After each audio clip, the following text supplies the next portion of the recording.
Merhabalar sayın seyirciler. Bugün Londra'nın ünlü film yönetmenlerinden Serkan Nihat Bey ile beraberiz. Kendisini gördüğünüz gibi iş başında yakaladık. Şimdi küçük bir sohbet edeceğiz. Merhabalar, nasılsınız? Çok iyiyim, sağ olun.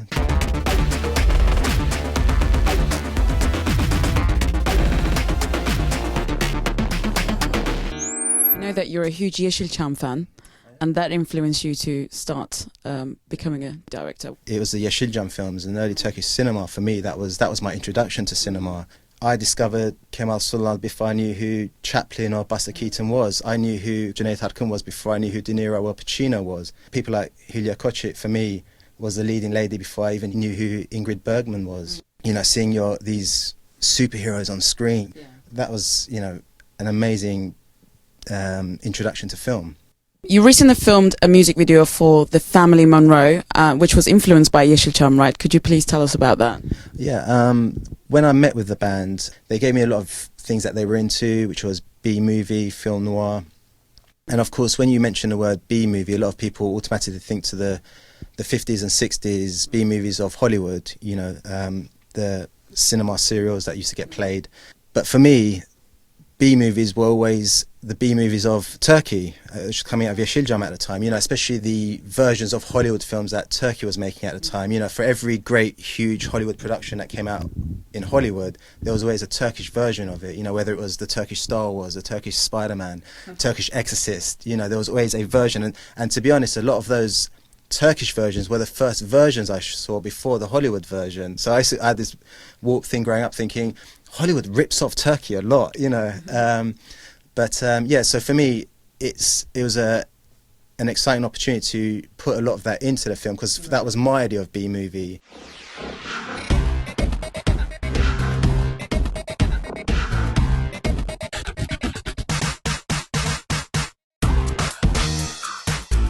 So you've got a short movie called Release, and I've watched it, which was quite an amazing short film. What inspired you to do this film?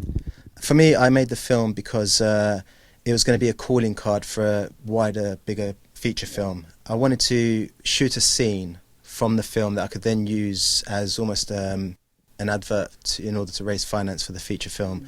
And the feature film is personal to what I know. It's about my community in North London. It's an immigrant's journey, and I wanted to set it in a world that I was familiar with, which was Tottenham in North London. It was very symbolic. There was no dialogue in the film. It's all set to music, and if it's the character starts off in this barren scrapyard, almost a place where things come to die and they rust away, and that's how he was feeling at that point in his life. Life wasn't going anywhere, and that's what that scene was about. It was about just have one moment in time where you can just release. You can forget about the world around you, any problems you've got, and feel like you can accomplish anything. And that's the theme of the film itself.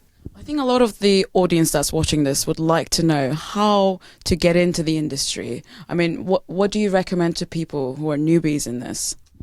Well, I think what I would always say before anything is you have to live and breathe whatever it is you want to get into, but particularly film. I go to sleep thinking about film, I wake up thinking about, and I think you need that passion because it is very difficult. I'm not going to lie and say it's very easy, especially when you're first starting out. You're going to think the world's against you, all the closed doors everywhere, you're not getting anywhere. And of course, the money's not going to be great either at the start. You're going to be freebie work and things like that, so you're probably going to be juggling 2-3 jobs. There was nobody in the industry I knew. I didn't have any friends or family or anybody. I had nobody in the industry that I knew, anybody that I could call upon, ask for a favour or anything like that. So I had to literally start from the bottom up. And what I was finding was the production work, which I wanted to be in, was very difficult because it is a very close-knit industry. It's about who you know, building relationships, and I didn't have those relationships. So I thought, right, I need to find something to supplement my income, or at least get involved in the industry some other way. So I went around Soho at the time, and I was literally just giving my CVs out to post-production. I didn't even know what post-production was at that time either. I just saw these companies that said Warner Brothers, Delane Lee, and Goldcrest, and they had film posters outside. So I thought, they must be making films. So I was giving my CVs out, and it was just pot luck. I went to a company called Molinaire, and I gave my CV in, and the receptionist there said, "Do you want to start today?" They were understaffed, and they said, "Yeah, if you want, you can start right now." That's how I got involved in post-production, and then from there, that introduced me to editing and what the editing process was. It's a long path. You don't just overnight, you don't become a director. You have to go through the whole journey, right? Yeah, and I think that's the thing you've got to be prepared for. Is it's a very long journey. It's very hard. You got to get used to the word no. People are constantly going to say no to you. Rejection. If you got to have thick-skinned in that sense. What would be your first advice to someone who wants to start a career as a director? What should be their very first step? You need to be coming up with ideas. I carry a little notebook with me everywhere I go. I'm forever writing things that I see, oh, that'd be cool for a film. That you've got to be engaged in it all the time. You don't really ever switch off. And for me, it's that you have to be engaged in it all the time. And then just go out and shoot your stuff. Even if it's little low budget things, even if you shoot on your mobile phone, it really doesn't matter. Especially now, as opposed to even say 10 years ago. We've got equipment that's 10 years ago would have been hundreds of thousands of pounds. Now you can download an app that does the same thing. Because what's great about the film industry is, I know sometimes it feels it's closed off and it's hard to get into and stuff like that, but what it has been and always will be, I think, is it's based on ideas. And that's what people, even at the very top, they're looking for, is what's the idea. And if you're bringing, it doesn't matter who you are, whether you're Steven Spielberg or someone just starting out, if you just come up with an originality, that's what you should be looking for, originality. Yeah. And if you can bring that, whether it's in a low budget short or whatever it is, people will respond to that. And there's so many platforms, whether it be festivals or online or whatever it is. So if you can come up with the originality, there is an audience there for you. Do you think that in the UK film industry, there's a lack of interest from our people, Turkish community? Well, I think it's not so much a lack of interest. I think the interest is there. I mean, like I said, when I've cast films, the amount of Turkish talent in this country is phenomenal. I mean, artists to actors to technical people, there's a massive amount of interest. I think where we fail is a lack of investment.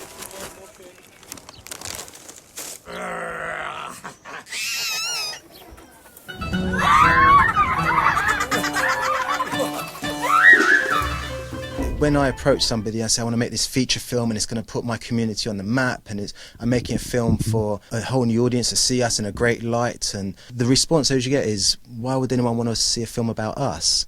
And I think that's the underlying thing, is we, like many communities, we don't understand why that would be of cultural interest to an outside group. The irony of that is, of course, we're interested in so many other cultures. Just look at like the Asian communities, where there was just an influx of Asian Anglo cinema.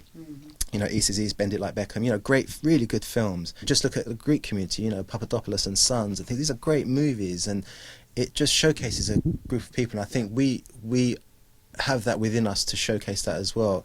And we just need the investment. But where does the investment come from? There's no organisations, so we have to look outside of our community, which is a shame, because again, if you look at those filmmakers, whether it is they were getting funding from the Jewish community or the Asian community or the Italian community, whereas we don't have that. And I think that's where our business owners, our arts organisations, they need to step up. And where does the nickname Guy with the Cap come from?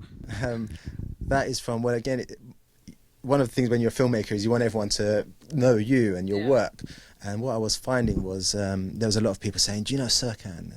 Who? Or they wouldn't even be able to say your name, and I wouldn't remember your name. And I found out what people were saying was, the guy with the cap, because I'm always wearing a hat. So I thought, well, that's just easy to remember. So that's how the Guy with the Cap came about, and it's just an easier way of people remembering you. Serkan, thank you very much for your time. I know that you have filmed a music video which was inspired by Yeşilçam, so we should take a look at that. Okay.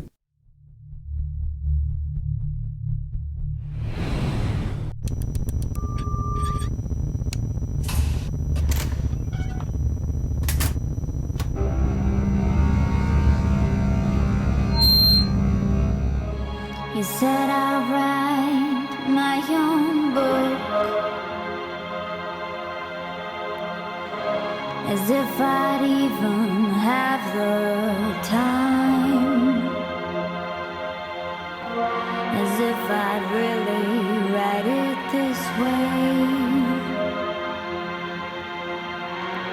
as if I wouldn't make you mine. We used to talk through all the movies, as if we had better things to say. Now we sit in silence. Desire to talk has gone away. Our bridges are burning, so why can't I just move on? But I keep returning to the places I know I don't belong. You'll feel better if you bring somebody else home. You'll feel better, 'cause it's better than being all alone. Oh, oh, oh, oh. Oh, oh, oh, oh, oh. Tears may glitter on the grass, and dusty sunbeams stripe your face. And time has only brought us what we like. Sunken eyes stare into space. And is it true you've cut your hair? But honey, you knew I liked it long. And is it true that you don't care? 'Cause I've heard nothing since you've gone. Conversations that lasted through the night. I tried your patience, we would kiss and then we'd fight. And it is over, but I still romanticize. I'm with another, but I see you in their eyes. I see you in their eyes. Our bridges are burning, so why can't I just move on? But I keep returning to the places I know I don't belong. I'll feel better if I bring somebody else home. I'll feel better, 'cause it's better than being all alone. Oh, oh, oh, oh, oh. Oh, oh, oh, oh, oh. Oh, oh.